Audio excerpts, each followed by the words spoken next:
Hey everyone, today we're going to crack a really fun little puzzle. What does it actually mean for two words to be close? We're going to break down this super clever, simple logic that shows how two strings that look totally different might actually be secret cousins. All right, let's just dive right in.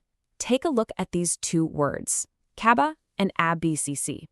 I mean, they're clearly not the same word, but they do use the same letters, just jumbled up differently.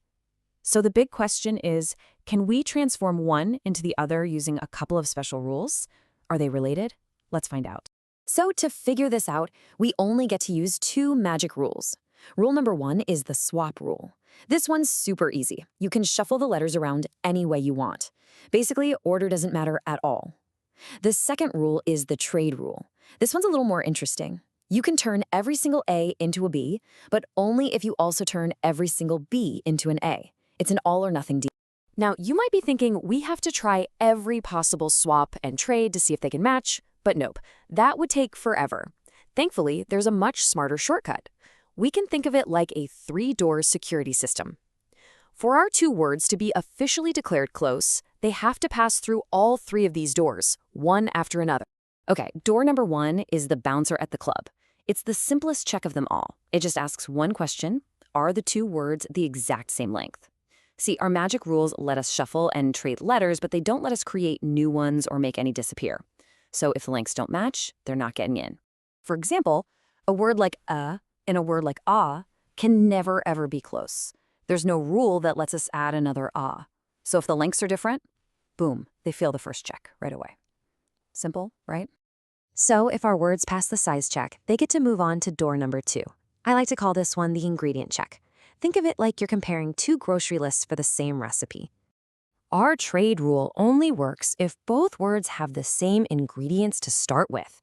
You can't trade an A for a B if one of the words doesn't even have an A in its shopping bag. So for this check, the set of unique letters, the grocery list, has to be absolutely identical. All right, if a pair of words makes it past the first two doors, they've reached the final boss. This is the last and honestly the most clever test. The pile size check. This is where we stop caring about which letters we have and we start caring about how many of each letter there are. So let's visualize this. Let's take our first word, kaba.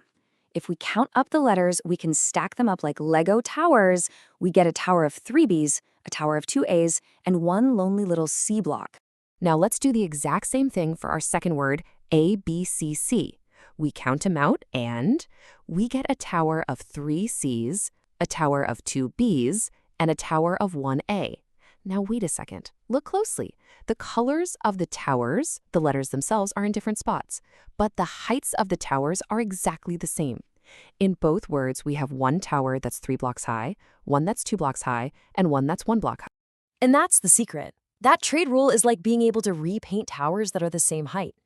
Since our words both have a tower of 3, we can repaint the 3 Bs to be 3 Cs, and vice versa.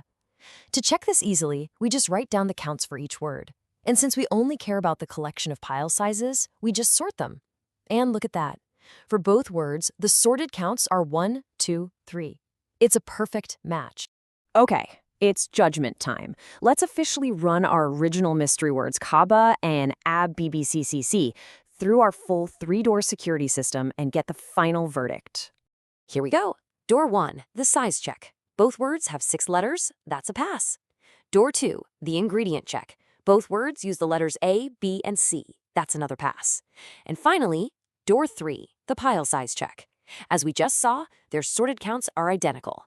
That is a third and final pass. And there you have it. Because they made it through every single door of our security system, the verdict is in. Kaba and abcc are, in fact, close cousins. The mystery is solved. Now, what's so cool about this security system idea is that it's not just a fun little story to help us understand it. It is a direct blueprint for how a computer actually solves this problem. Let's take a quick peek at how this whole thing translates into actual code. Remember our first door, the size check? Well, there it is. It's just one line of code. If the length of word 1 is not equal to the length of word 2, the program immediately stops and says false. And our second door, the ingredient check, looks like this. The code creates a list of all the unique letters for each word, our grocery list, and checks if those lists are identical. If they're not, it's an immediate false. And finally, our pile size check becomes this one beautiful, elegant line of code. It just takes the list of letter counts from each word, sorts them, and checks if the two sorted lists are perfect match. If they are, it returns true. And that's it. So after all that, let's just zoom out for a second. What's the big idea we've learned here? What is the fundamental secret behind what makes two strings close? Well, it really just boils down to these three simple truths. Two strings are close if, and only if, they have the same length, they use the exact same set of unique letters, and most importantly, they have the same pattern of letter counts, the same collection of pile sizes. And that's what makes this such a great puzzle. It takes what seems like a complicated question about transforming things and just boils it down into a few simple properties you can check. It really makes you wonder, doesn't it? How many other problems that seem super complicated on the surface are actually just a few simple checks in disguise? Thanks so much for tuning in.